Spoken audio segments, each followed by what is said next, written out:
Supreme court तत्काल संज्ञान ले और बंगाल की मतगणना की सीसीटीवी पूरे देश के सामने लाइव उपलब्ध कराई जाए। दोस्तों नमस्कार। बंगाल इलेक्शन को लेकर अखिलेश यादव ने सुप्रीम कोर्ट से मांग की है कि वोटिंग की सीसीटीवी फुटेज लाइव की जाए और इस वजह से ये कुछ सेकंड का अखिलेश यादव का जो बयान है वो सोशल मीडिया पर चर्चा का विषय बना हुआ है। दरअसल दोस्तों अखिलेश यादव ने आज प्रेस कॉन्फ्रेंस करके वोट चोरी और वेस्ट बंगाल के इलेक्शन काउंटिंग का मुद्दा जो है वो उठाया है। उन्होंने कहा है कि बंगाल में जो वोट काउंटिंग हुई है उसमें बड़ी इरेगुलरिटीज हो सकती हैं, जहां अखिलेश यादव ने यूपी के कई एग्जांपल्स भी दिए हैं अपनी बात को मजबूत करने के लिए और सुप्रीम कोर्ट से सीधा अपील की है कि सुप्रीम कोर्ट तुरंत कॉग्निजेंस ले और बंगाल की मतगणना की सीसीटीवी फुटेज पूरे देश के सामने लाइव पब्लिक कर दे।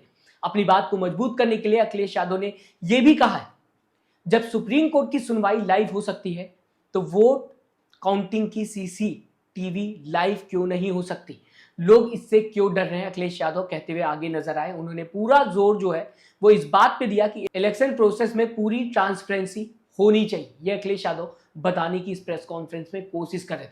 दोस्तों अगले साल 2027 में यूपी इलेक्शंस होने हैं, ऐसे में अखिलेश यादव ने होने वाले इलेक्शंस को लेकर भी चिंता जताई इस प्रेस कॉन्फ्रेंस में। उन्होंने साफ वार्निंग दी है कि अगर वेस्ट बंगाल में ऐसा हो सकता है तो उत्तर प्रदेश में तो इससे भी ज्यादा बड़ी वोट चोरी देखने को मिल सकती है। दोस्तों यहां पर अखिलेश यादव ने साफ कहा कि बीजेपी जीतने के लिए पुलिस, एडमिनिस्ट्रेशन और सेंट्रल एजेंसीज का मिसयूज करती है और ये इल्जाम बीजेपी पर पहली बार दोस्तों नहीं लग रहा है। अपोजिशन के कई नेता बार बार लगातार इल्जाम बीजेपी के ऊपर लगाते हुए दिखाई दिए, फिर चाहे कांग्रेस हो, टीएमसी हो, समाजवादी पार्टी हो, आरजेडी हो, फिर चाहे आम आदमी पार्टी हो या कोई और पार्टी हो। लगातार ये इल्जाम बीजेपी पर लगता हुआ दिखाई देता है कि बीजेपी गवर्नमेंट एजेंसीज का मिसयूज करती है विपक्ष के नेता को डराने के लिए, चुनाव जीतने के। और आज फिर से अखिलेश यादव ने इसी बात को रिपीट किया है।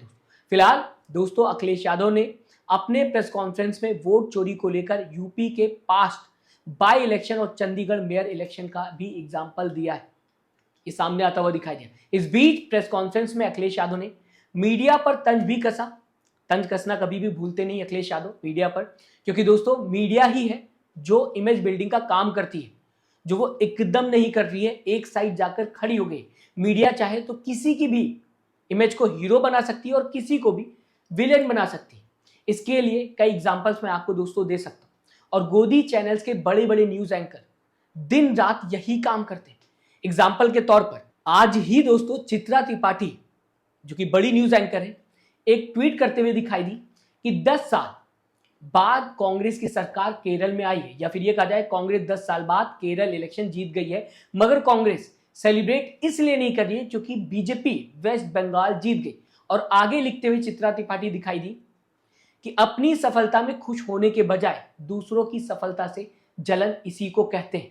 अब कांग्रेस ने चित्रा त्रिपाठी को कॉल करके ये तो कहा नहीं होगा कि बीजेपी जीत गई है वेस्ट बंगाल चुनाव, इस वजह से हम अपने केरल इलेक्शन को सेलिब्रेट नहीं कर रहे, मगर चित्रा त्रिपाठी को कांग्रेस को किसी भी बहाने से निगेटिव दिखाना था तो उन्होंने ये लिख दिया। अब इसको दोस्तों उल्टा करके देखते हैं, अगर यहां पर कांग्रेस को पॉजिटिव दिखाना है तो कैसे दिखाया जाएगा, मुद्दा यही रहेगा।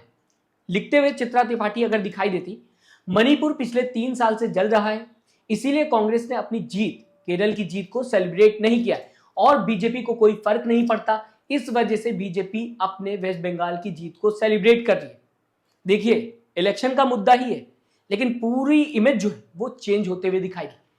यहां पूरी इमेज चेंज हो गई है, कांग्रेस पॉजिटिव हो गई और बीजेपी निगेटिव हो गई, जनता के सामने पूरी इमेज बदलते हुए दिखाई दी। तो ये होता है मीडिया का काम, इमेज बिल्ड करने का, जो मीडिया बाखूबी एक तरफ खड़ी होकर करते हुए दिखाई दे रही, बीच में मीडिया नहीं खड़ी हुई। अगर सच बताने का काम करती मीडिया तो इस तरीके से तंज नहीं कसा जाता कि जलन रखी हुई है इस वजह से सेलिब्रेट नहीं कर रहे हैं।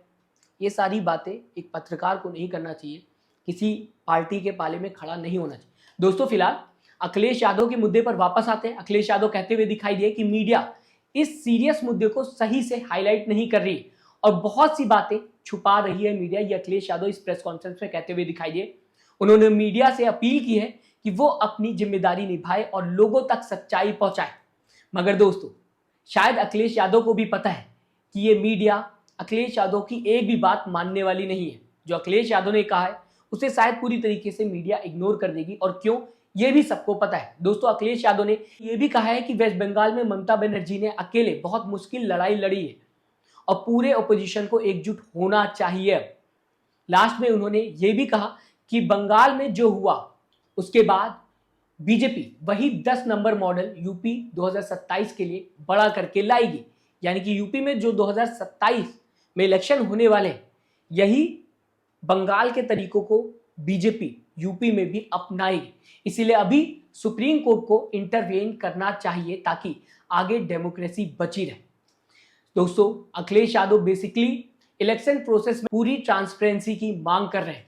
लाइव सीसीटीवी, सुप्रीम कोर्ट की मॉनिटरिंग और वोट की लूट रोकने की डिमांड करते हुए सुप्रीम कोर्ट से अखिलेश यादव दिखाई दिए। फिलहाल दोस्तों, अखिलेश यादव की इस प्रेस कॉन्फ्रेंस को आप किस तरीके से देखते हैं, आपकी क्या सोच है? कमेंट बॉक्स आपके लिए पूरी तरह से खुला हुआ है और फ्री भी है। इसमें अपना जवाब लिखना ना भूलें और साथ ही साथ दोस्तों, चैनल को सब्सक्राइब और वीडियो को लाइक करना मत भूलिएगा। दोस्तों, अपना ख्याल रखिएगा। नमस्कार।